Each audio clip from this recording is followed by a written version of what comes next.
Diolch bod gyd ffaith ysdiach tron o'n ysbysio radio hygyn. Smei fes mar chairlach hesiwn na hianof.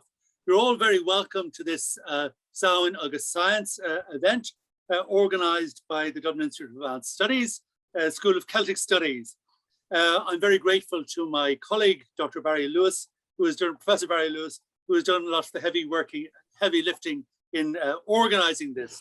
We're very pleased this evening to welcome three speakers, three very famous speakers, very famous for a number of different reasons, but one of them is because they published a very well-received book, if you can see it here, called A History of Ireland in 100 Words, a book that has been printed and reprinted and maybe reprinted again, and a great present to buy for anyone for Christmas, if not for Halloween, now it's past us.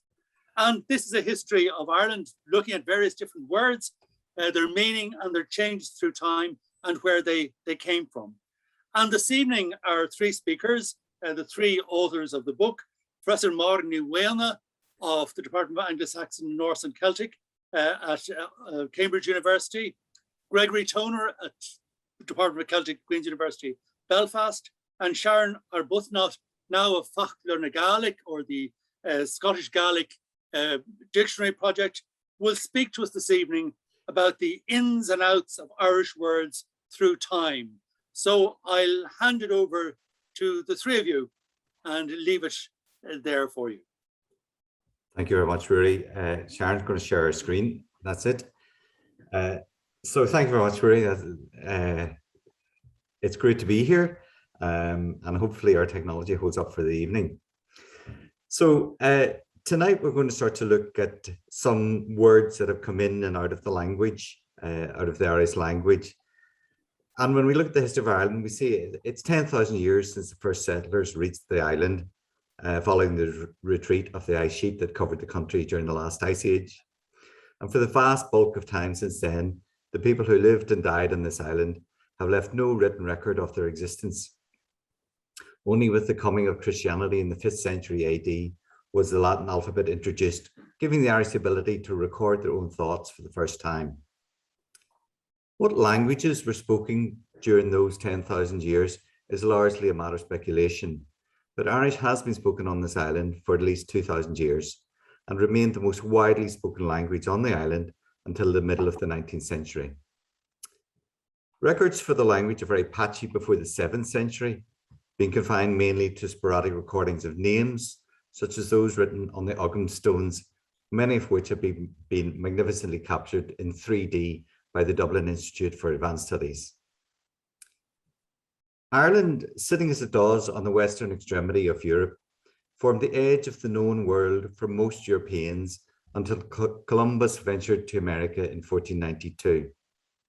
But it was no intellectual backwater. Learned monks read and wrote in Latin, giving them access to thinking across Europe, and many traveled to Europe like Columbanus, even establishing monasteries there. Unlike clerics in other countries, however, they soon adopted a keen interest in native story and tradition and saw fit to write in their native tongue alongside the learned language of the church. This was almost unique at the time, but their efforts have produced a nearly unrivaled record of the language. The monks were responsible for all surviving written records up until the 14th century, and they produced an astonishing range of material. They wrote vast tracts on early Irish law, covering everything from theft to inheritance and from divorce to beekeeping. They composed biographies of saints, hymns, prayers, and lyric poetry. But most extraordinarily, they created a vast secular literature of tales and poems about kings, warriors, and women. These tales recorded what the monks believed to be ancient battles, floods that covered the land, and disasters that befell kings and peoples, and journeys to the other world. Through this enormous literary outpouring, these churchmen and scholars give us insight into beliefs, habits, and daily lives of the Irish, how they ate, drank, dressed, and loved. It is primarily a picture of an imagined past that they present, a story of how they thought that their ancestors had lived.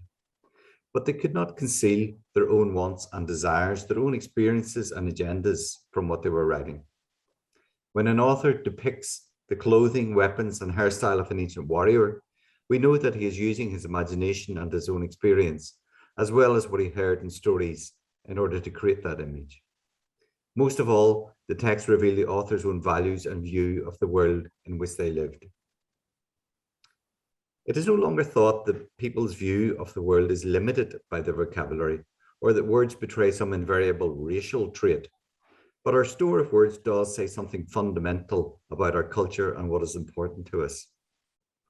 The way we use words, distinguish between words, and link different words together says something about how we perceive and react to our environment.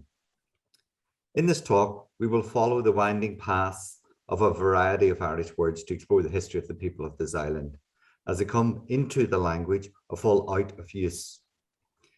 Prof. Miwini will start by looking at words that came into Irish, examining the influence that various invaders had on the language and how this reflects their impact on various social and political realms, such as the Viking impact on commerce and shipping and the Anglo-Norman influence over building and construction. Dr. Arbuthnot will look at words that maybe never were, the products of medieval scholars playing with words and modern-day attempts to make sense of the texts that they produced.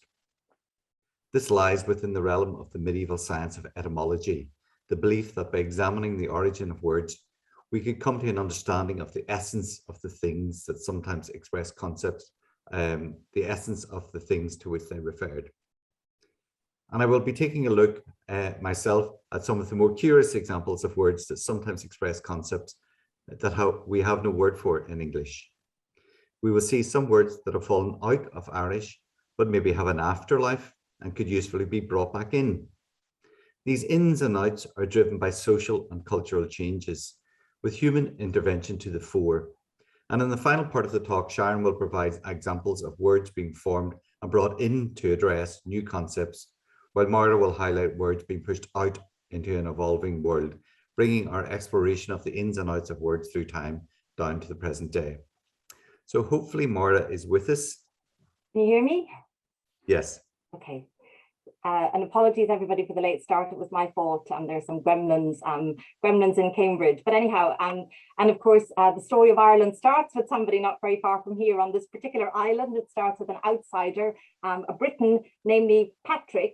And Padrig is also a kind of a useful starting point, since his own words have come down to us and in fact constitute the earliest written manuscript material from Ireland. His Confessio, or Confession, is preserved, as many of you know, in a manuscript down the road in Trinity College, Dublin, the Book of Armagh. It's a manuscript not from Patrick's own period in the 5th century, but from a few centuries later, the 9th. So written history at least starts with Padrig to some extent, or rather with Christianity, since Latin writing came with Christianity, and the Roman alphabet was quickly adapted, and indeed skillfully adapted, so that it could represent Irish too. And words that come into Irish at this time provide evidence of this, because very many of them are concerned with writing, and they come directly from Latin. And as you can see there on the slide, many of them continue into the language today. But Latin supplied very many words, very many types of words in Irish in this early period, not least, of course, to do with religion, but Latin words were adopted in very many other areas of life as well.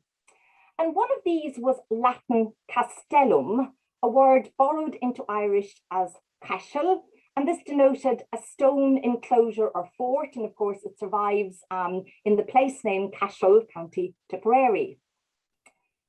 Some centuries later, stone structures in the form of castles, of course, became the architectural hallmark of incoming Norman settlers from the end of the 12th century. But these structures weren't referred to as a cashel, but rather a castell, which was a term borrowed from the language of the Norman settlers themselves. And so their word for such a building, French castel, which was itself derived from exactly the same Latin word, castellum, and that was the word, the French version of that was the word that provided Irish castell. So clearly cashel wasn't considered appropriate for the new type of stone structure that the Normans had brought in. And so a variant of what was exactly the same original Latin word was borrowed again, and the term castell was born.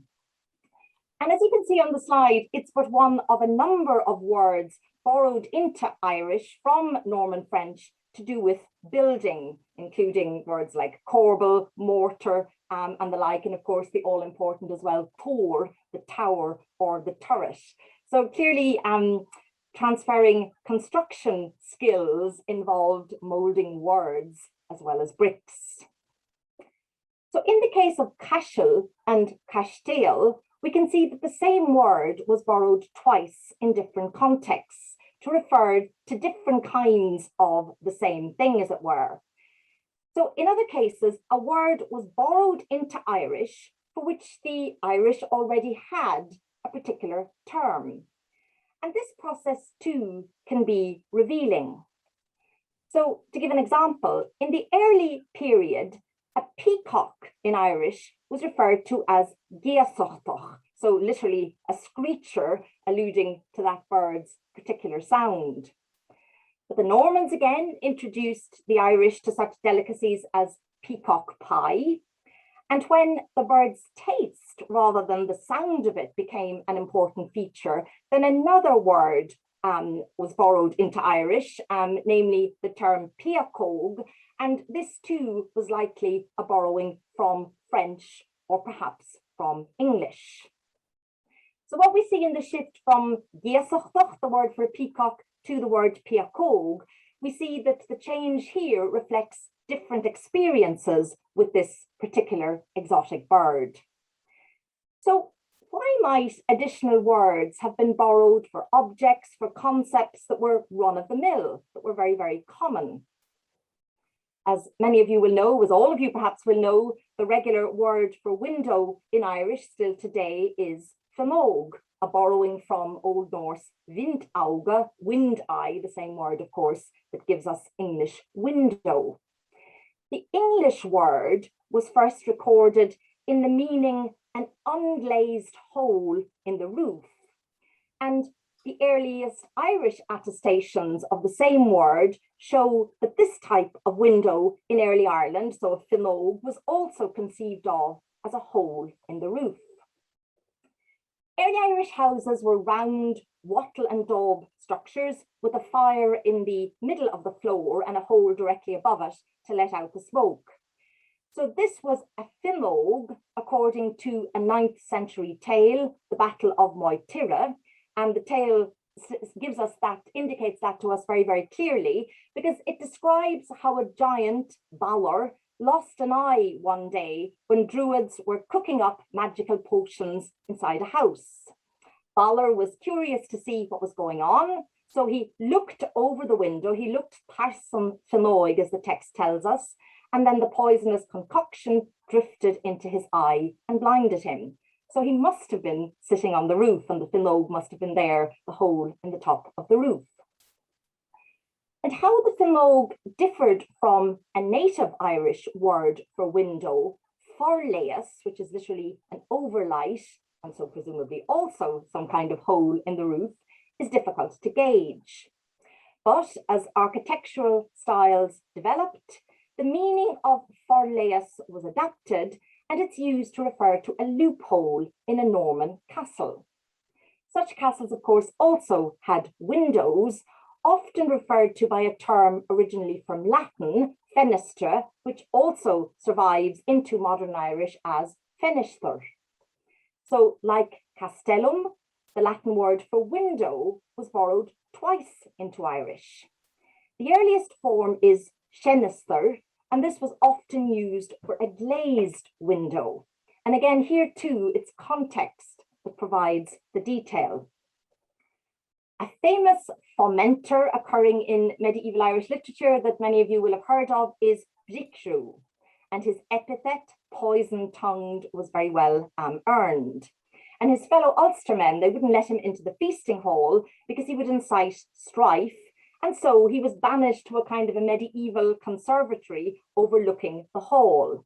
And its Shenestra Gwynedda, as you see on the text in front of you, its glazed windows enabled him to have a good view, but of course at a safe distance. So words function as very particular kinds of windows onto an earlier world.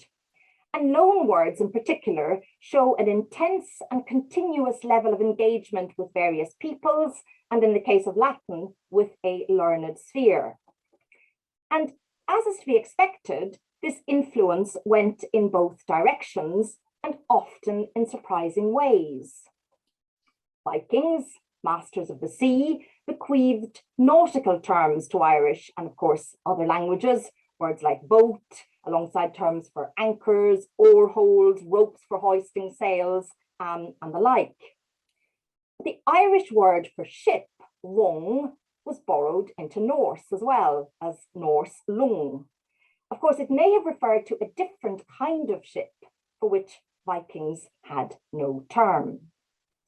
And in the same way, Irish words for knight, both knicht and ridere, were borrowed from Old English, or well, Old or Middle English. But the word for the knight's trusted companion, namely the horse, couple, that occurs in Middle English as capla. So this particular English word was borrowed from Irish, and again, maybe it referred to a very specific kind of steed. So multifaceted borrowing of this kind allows us to imagine the kind of the intricate everyday communication out of which a rich linguistic tapestry was formed. And in the matter of cloths, clothing, fashion, all of those kinds of things, the Irish too left their mark. One of the best known Irish words in English is of course brogue, or brogue, I should say, from brogue, meaning shoe, but also it meant a leg covering, a bit like a modern day kind of leggings or breeches. Both of these meanings, so shoe and breeches, are attested in English also. Brogue referred to a particular kind of shoe with ornamental perforations. It's now obsolete, but the word brogue in English also once referred to a kind of trousers. But what's interesting is that the Irish word brogue was actually itself originally borrowed from a Germanic language. It was probably Old Norse broker. It also occurs in Old English, but it occurs in Old English only in the plural form, breech. And this is, of course, what gives us modern English breeches.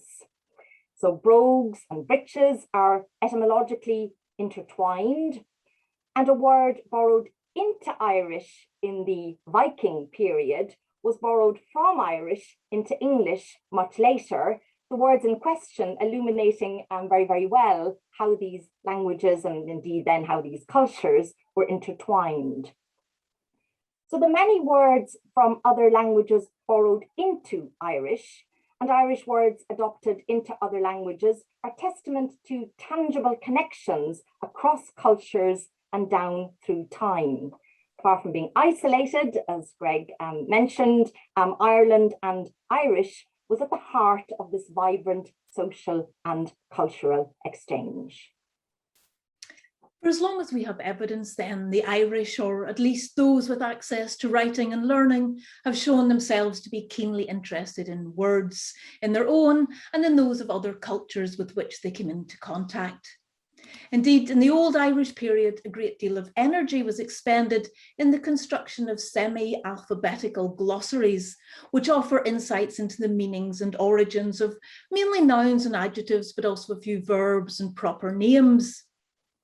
These remarkable texts identify real and supposed loan words, supply synonyms and definitions, and ponder the possibility that certain long and multisyllabic Irish words are actually made up of two or more shorter words.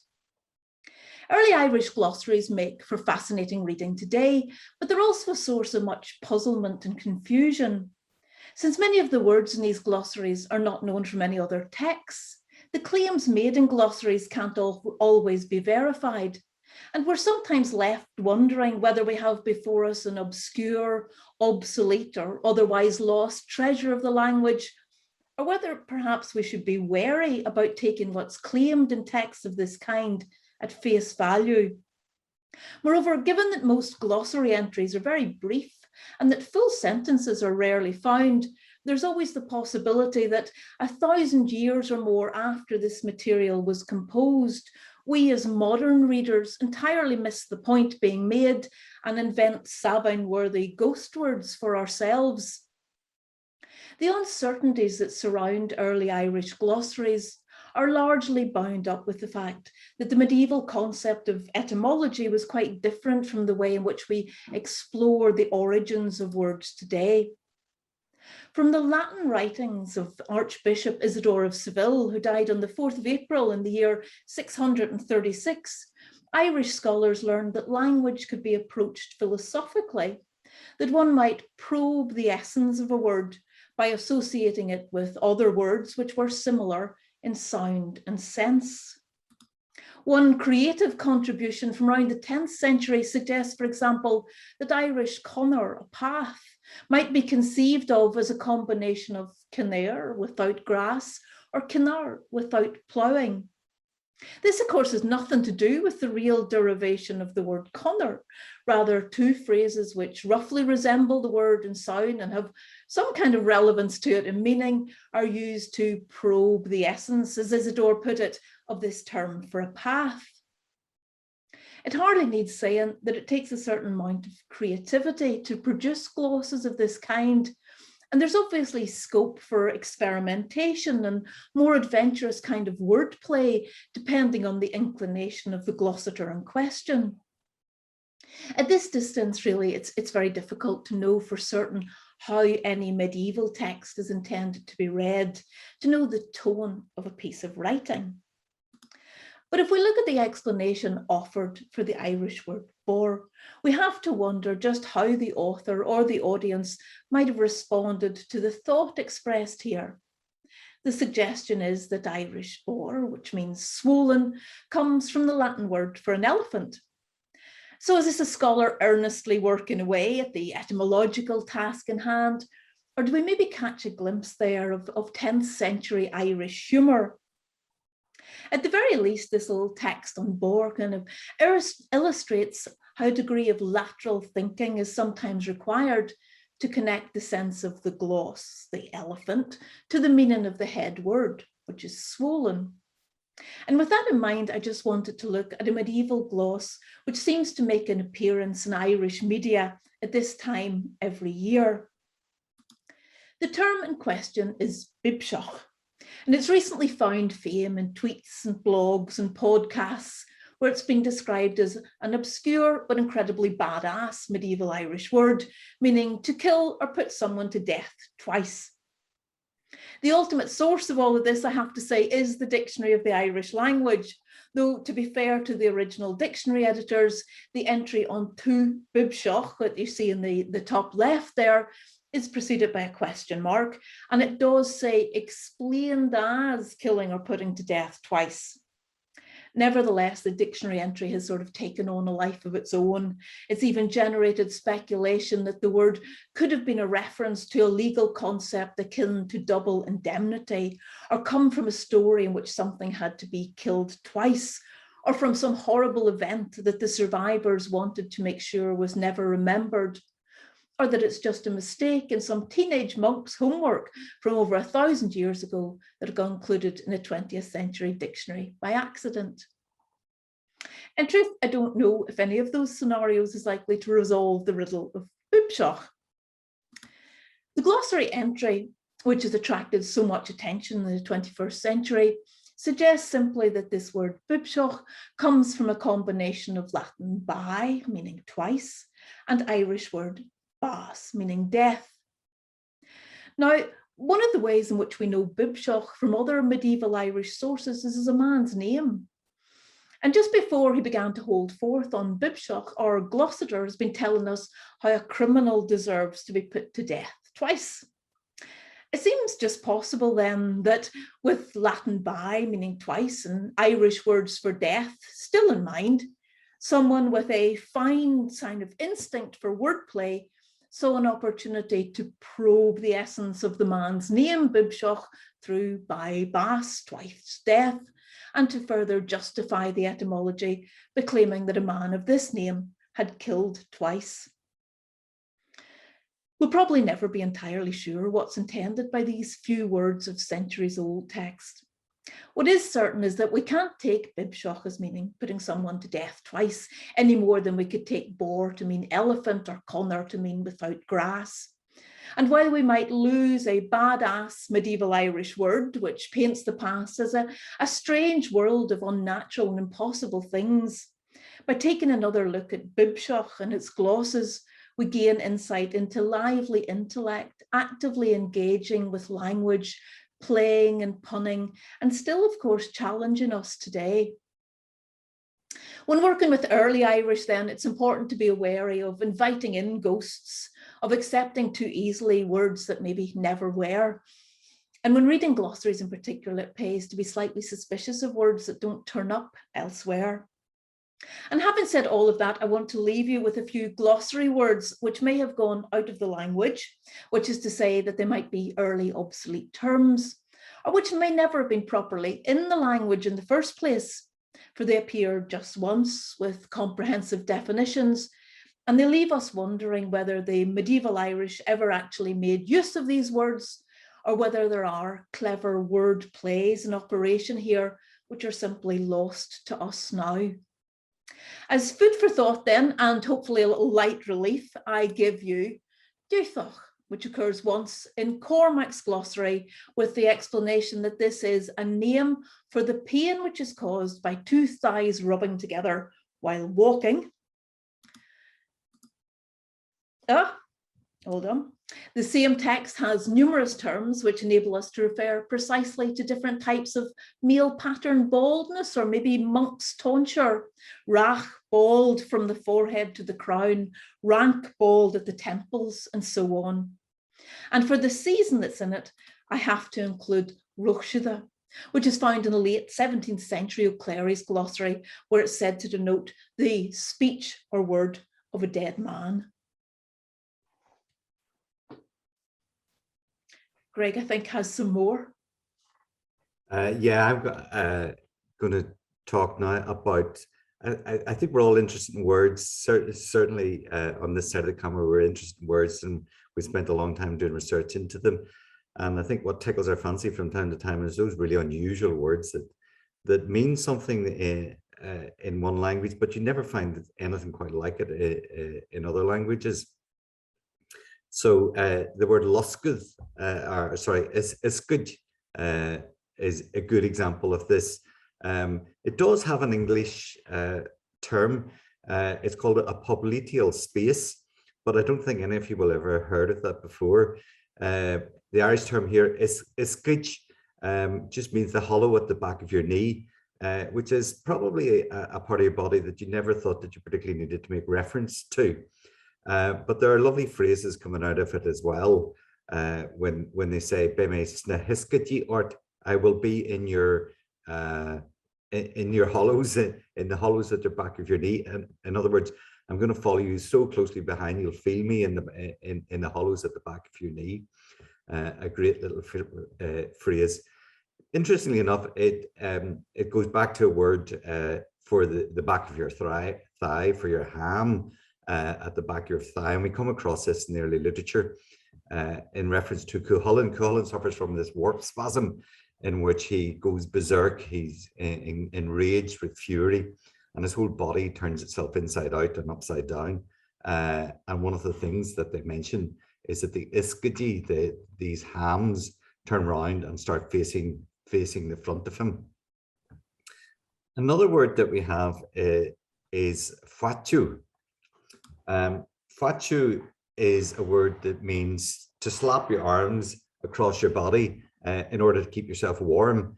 A very useful phrase in this country. And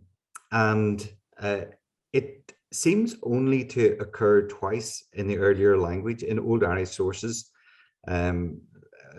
over 1,000 years old, and then we don't find it ever again.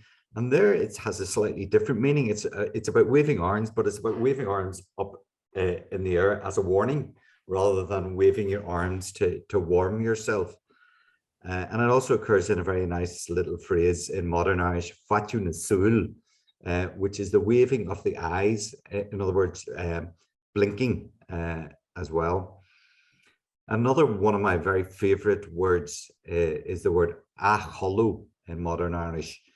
You can see probably here, you'll recognize maybe the word colu, meaning to sleep, and which means usually to redo something, to rethink, to revisit.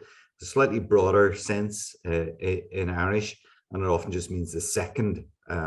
So acholu then is the second sleep, and that's that delightful little sleep that you can enjoy after you wake up in the morning after a night's sleep, realize you don't have to get up and go into work, and you just roll over and have your second sleep.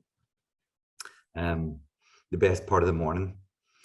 Another term that we come across in Irish, which I think is very useful and should be revived and used a bit more widely, is the word Bonvi. Now, this is explained in your standard modern Irish dictionary, the what used to be the O'Donnell's dictionary. It's explained as white meat, and this has been misinterpreted by various people. People have started to use it in the way that we use white meat now, referring to chicken and so forth. But white meat, even in the dictionary, what O'Donnell meant was, it's an old term in English for dairy produce. So Bonvi actually means dairy produce. Red meat would have been very expensive, very rare for people to enjoy. So most people couldn't enjoy red meat. So they enjoyed white meat, which was just dairy products. You didn't have to kill the cow in order to get the white meat, whereas you were slaughtering your animal. That's a case of only living once, not living twice there, Sharon. The dairy produce in modern Irish, if you look up your dictionary for dairy produce, you get what I think is the rather ugly targo dairyachta, so produce of dairying, essentially. But I think the term Bonvi should be revived. It's much neater, much more succinct, and when we're being urged to reduce our consumption of red meat for our own health and for the environment, I think we could do with resorting to the word Bonvi a bit more. So Sharon's already mentioned Samhain, Halloween, the feast of Halloween that we've been recently celebrating, and traditionally this occurs quite widely within the Irish literature. In the background, it's when the other world opens itself up and enters into this world. The people of the other world come and start interfering in our lives, and people develop various practices then to drive them off. To drive off those evil spirits. Practice such as lighting bonfires. I suppose now we just set off fireworks in order to drive off these demons, and other practices that we do in order to keep the evil at bay once those other world dwellings open up. But there's a couple of words that I think are quite appropriate that we can add to Sharon's collection. The word Arshke is a word that you will never heard of before, and it means the stump of your neck after your head's been cut off. So we actually have a word for the stump of your neck after decapitation. So it occurs, for example, in the story of Conor the Great, one of the greatest kings of Ireland in mythical legend. And he is dying on the battlefield, and he sends a warrior off to fetch him a drink of water. No water can be found where he's dying, but all the waters of Ireland have been hidden from this warrior. A sure sign that Conor's reign is coming to an end. The warrior eventually does come across some water, and he brings it back, but the king has been slain at this stage and his head cut off. A bit of an occupational hazard in the early Irish tales. But nevertheless, the cupbearer, maybe hoping to revive him, pours the water down his open neck, but clearly much too late. It reminds me a little bit of Monty Python's Holy Grail, where the knight suffers the loss of arms and legs, but still wishes to carry on. I think once your head is off, then that's more or less the end of you. Sharon has already mentioned words that the study of words in the medieval period, this idea of trying to discover the origin of obscure words and sometimes making up words. And we have one word that's kind of appropriate for the season, the word blin, which is explained in the text as a dead person's spittle, some spittle that is emerging from the body of a dead person. So I visited a house recently, and there was a pumpkin sitting on the front door with what looked like blin coming out of his mouth. It was the innards of the pumpkin, which had been left strategically outside his mouth. We might do a little bit of feasting, certainly in Belfast in the last couple of days. The nightclubs have opened for the first time in, I don't know, probably 18 months or so at this stage. So there's plenty of celebrations going on coinciding with Halloween. And I think there might have been a few drinks taken at some of these. This term, old padrig, is a great term. It's translates as St. Patrick's measure, and it's defined in the laws as, rather bizarrely, the fill of 1,728 eggshells of liquor. So that works out as something like 43 pints. And it seems like a very large number, but it wasn't entirely for St. Patrick. However great a saint he was, I don't think he could have downed 43 pints. But nevertheless, this is a measure that was used not for one person, but is defined as the measure given to either 12 clerics or 6 laymen. 6 laymen could take twice as much drink then as the clerics. And that gives the clerics about 3.5 pints each, or if you're a layman, you could manage 7 pints, quite enough for a good night without doing too much damage. And eggshell seems a very curious measure to use for measuring out beer. But I work it out, my maths is not great now, but I work it out that is about half a fluid ounce. An eggshell is about half a fluid ounce.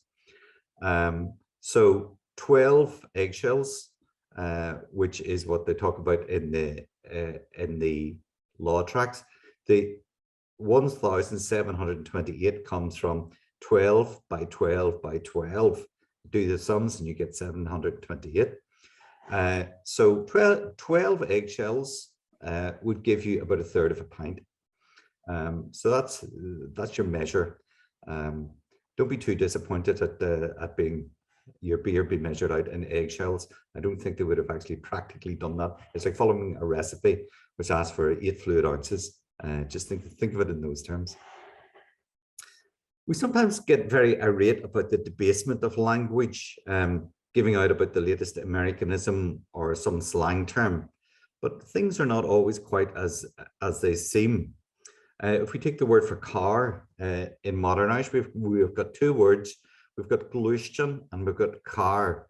Now, glúisteann is a good innovation. Somebody came up with the verb glúis, which means to move, and added a suffix to it to make it like English automobile. So the glúis corresponds to the mobile, to move about. And I think there was a kind of perception that car was a borrowing from English and therefore really not very acceptable. But in actual fact, car is a really old word. It's attested in Old Irish. It doesn't mean an automobile, but it means a cart or a wagon. And rather than being borrowed from English, it's actually much more complicated. The English actually comes from Celtic. Ultimately, it seems that the word car was known in Gaulish, in continental Celtic, was borrowed into Latin, then into French, and then ultimately into English. So the English word car is somehow related to the Irish word, but not how you would imagine. The borrowing is the other way around ultimately. Another word that has come into parlance more recently is the word disrespect, not as a noun to show disrespect to someone, but as a verb. So he disrespected me, which is the cause of an argument. And of course, this gives rise to great complaints about the debasement of the English language. But again, we don't have to dig too far to find out that disrespect has been a verb in English for a very long time. Back in the 17th century, with their rights, I smile to see how the mean man's suit is disrespected, used as a verb in the 17th century. But more surprising, perhaps, is that we have a similar verb coming up in the commentary to the earlier law tracts.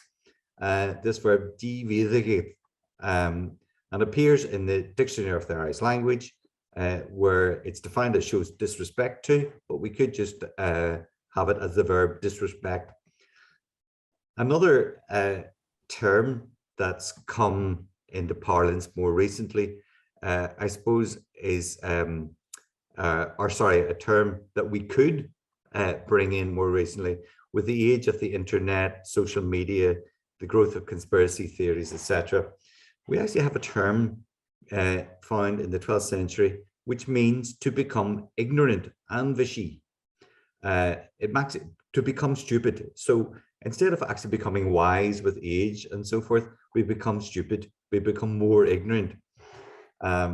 So I think it's very appropriate and a term that we could perhaps take back into the language after all this time, for rather than calling somebody an Amadan or an Oncha, we could just ask them not to get stupid anymore. But I suspect you might get a punch in the nose, so I'm not particularly advising that course of action. And finally, I want to mention the word rivera, which you'll know as the word for a computer. It is identified with modern culture very much, but actually it's a very old term, goes back into the Old Irish period. Of course, they didn't have computers in Ireland. I know we've got many computing giants on the island now, but we weren't that far ahead of the crowd. They were people, computing people who performed calculations. From ancient times, people had been concerned with the observation of the movement of planets and stars. The great megalithic tomb at Newgrange, for example, is directly aligned with the rising sun on the winter solstice. And with the introduction of Christianity came a whole new science called computus. The same word compute is in there. And the Irish quickly became leading thinkers in that area. The term used for those people who performed those calculations and did all that thinking, was rivera. And that's exactly the same word that we get in modern rivera.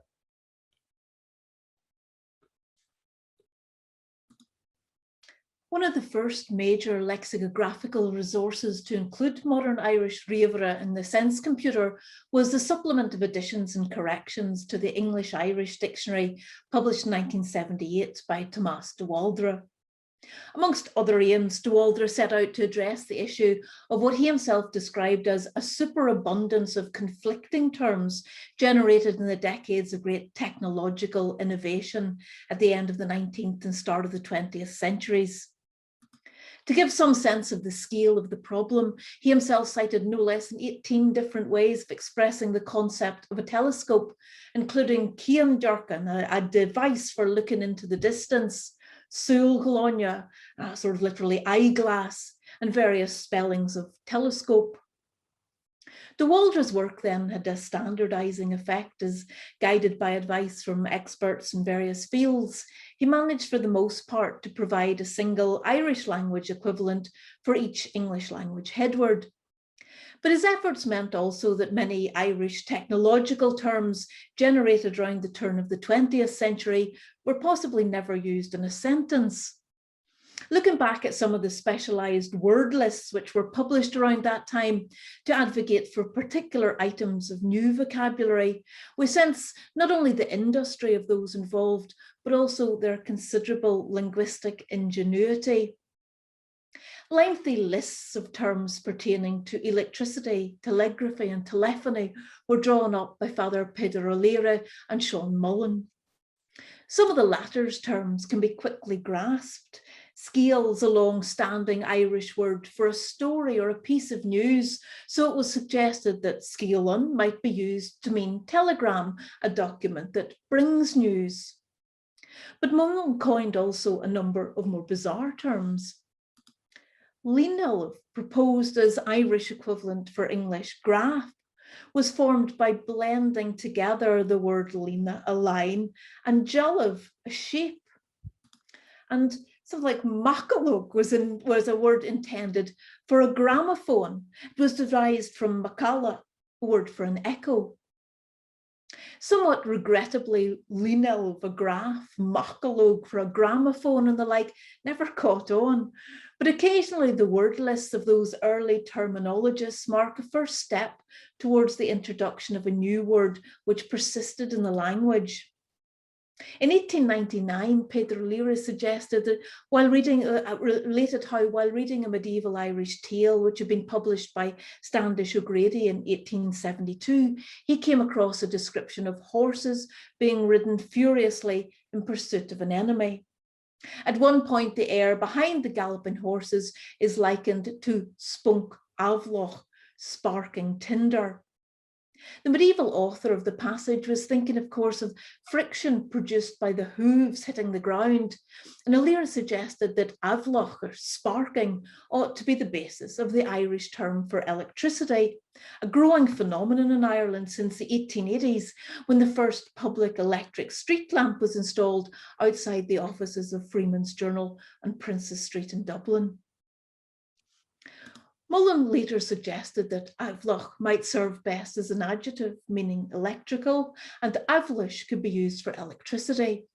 He went on to propose saibhlish and daibhlish as terms for positively and negatively charged current, following the general rule that the Irish prefix so has positive connotations, while do produces a negative sense.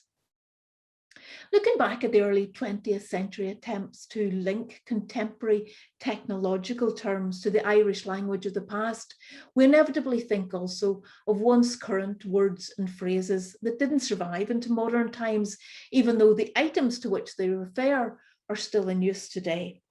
So I want to end with a quick delve into the histories of a couple of technological terms that we know from the Middle Ages, but which have either petered out over the course of the centuries or survived only in unexpected places.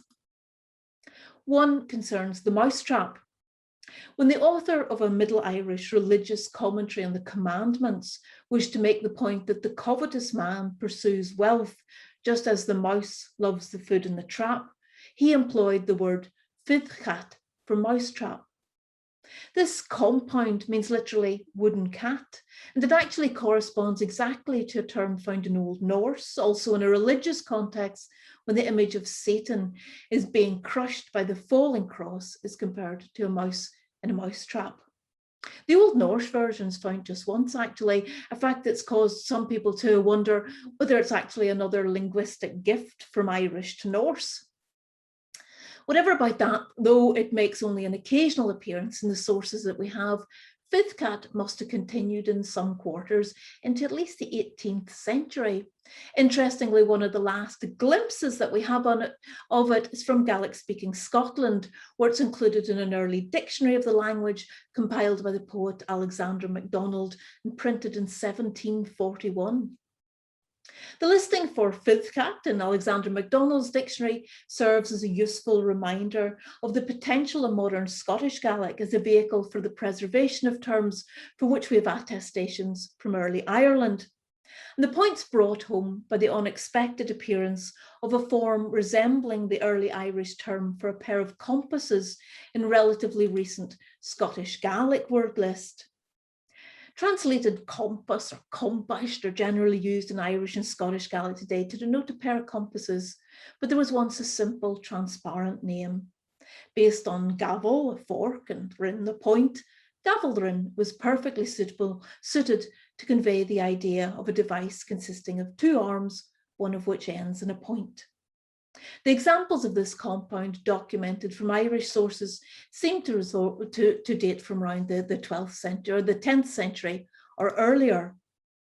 However, a listing for gavel roin, compass, is included in an assortment of words said to have been collected from an old joiner in Dowl in Rannoch in Scotland in the mid-20th century. The somewhat garbled in spelling, the collected form is unmistakably a version of the compound we might otherwise to assume to have been lost in the early Middle Ages. And as such, it serves as a useful reminder that though certain terms may not have been located in the written record for some time, that doesn't necessarily mean that they've gone out of the language. They may be lurking yet in the vocabulary of communities located far from their medieval home. The words come and go in different ways, and we want to finish with one last word, and that's gorum, which may indeed be a term on its way out in one specific meaning, at least, in the phrase blin gorum, a person of colour. As many of you will know, some months ago, an alternative term was introduced into the Irish lexicon, blin literal loan translation of the English phrase, a person of colour, and its addition has been widely welcomed because, of course, language is very definitely a barometer of cultural change. And the Irish colour term gorum is associated in the bilingual world of Ireland today most readily with the English colour blue, but it covers a wide spectrum from the blue-grey of the sky, as well as the greenish colour of the grass in early Irish, and many other words on the same spectrum, purple, azure, and the like. The word is also applied to darker skin colour in medieval sources. So according to a 14th century astronomical tract, for example, it's noted of men who are gorum that they do not darken from the immoderate heat of the sun. And an even earlier source, perhaps 11th century text, the Fragmentary Annals of Ireland, relates how Vikings went on a plundering expedition, first to Spain and then to Africa. And the marauding Vikings, they're depicted as laying waste Mauritania and then bringing a great host of Mauritanians as captives to Ireland. And the annalist comments that these are the Fir Goroma. And the writer continues that they stayed in Ireland for a long time. Gorum has, in fact, positive connotations when describing people in other medieval sources. It's a prominent element of both male and female names, Gorumon, for example, and Gorumla, respectively, where it means illustrious and noble, so shining in terms of status and character. But when gorum is only understood as the equivalent of the English colour blue, it is, of course, problematic as a term for a person of colour. And this, of course, is the context for the introduction of the alternative phrase, blin this English calc, earlier this year. And as a very new addition to the lexicon, it would be interesting to see how blin becomes embedded within Irish and how it's used and shaped by Irish speakers of all kinds. So words have long histories, and in those histories are encapsulated the ins and outs, the ups and downs of their speakers in vibrant ways. And what we've tried to do in this presentation is illustrate some of those changing meanings, focusing on words that came into Irish and were taken out of Irish, and on those words that had kind of particular ups and downs. In these and other words are enmeshed strands of a history of Ireland, including those not often to the fore when Ireland's story is told. And I suppose we sought to capture some of those neglected aspects of Ireland's past in a history of 100 words. And I understand it's still available in all good bookshops, as well as directly from the Academy website.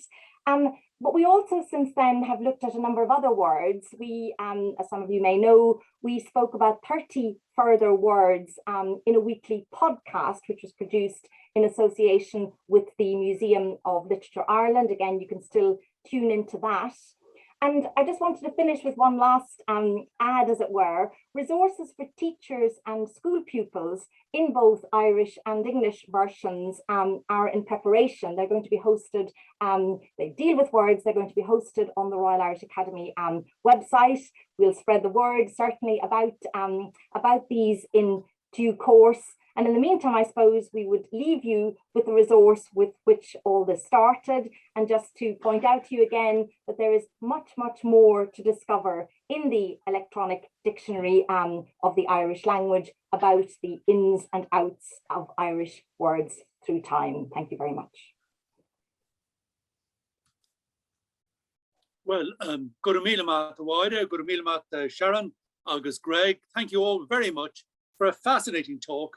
And it shows the interest people have in words and the way words develop and the amount of history that's encapsulated in different words and how they develop over time. We were a little late in starting. There's time for very few questions on the chat function. If anyone wants to ask a question on the chat function.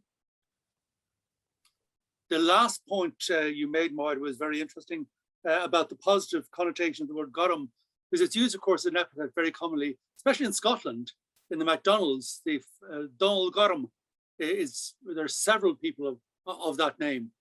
And you're quite right that people just associate it with the one equivalence, the color blue, whereas, as you point out, the range is far greater. Are there anyone want to? Sorry. Sorry, Rory, I might add there that I think one of the interesting things about gorum is that it also referred to a kind of a luster, a sheen. So it's used of water, you know, the kind of the shimmering water in that sense, but it's also used of cheek. And we might, you know, associate cheeks being darug, but actually gorum is also used for a kind of a shining, you know, illustrious cheek as well. No, we have a question. I think I know the answer, but I'll ask in any case.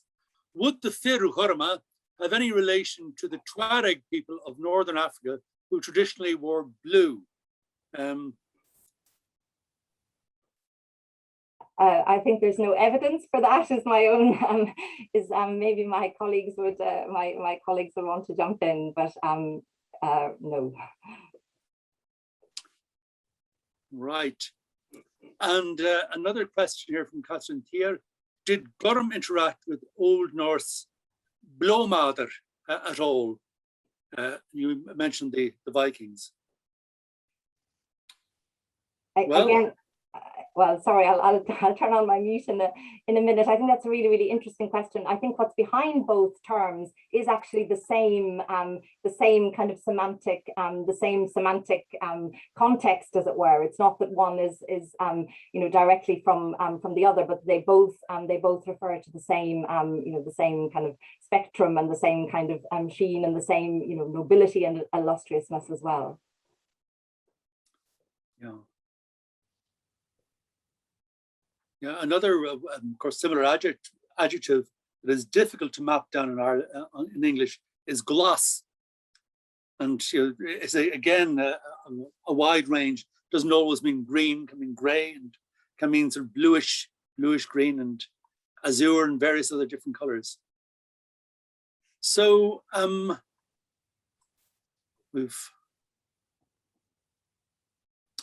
so I think people are congratulating you and thanking you all for a wonderful lecture. So perhaps we'll leave it there. You've been you've worked hard this evening, and you've given us a fascinating insight into the history of words, and there's so much more to be learned about them. And we look forward to hearing much more from you about words and about development of words. And repeat, available from all good bookshops, the book.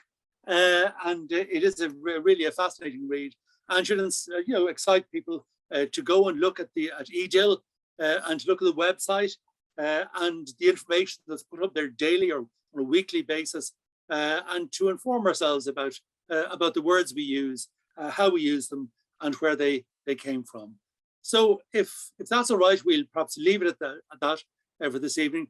We'll thank our speakers, Greg, Sharon, and Maida, again for this fascinating talk, and thank you all for attending. Sorry about the technical difficulties at the beginning. We hope you enjoyed, I'm sure you did, and we look forward to hearing you or to welcoming you to future events at the Dublin Institute for Advanced Studies.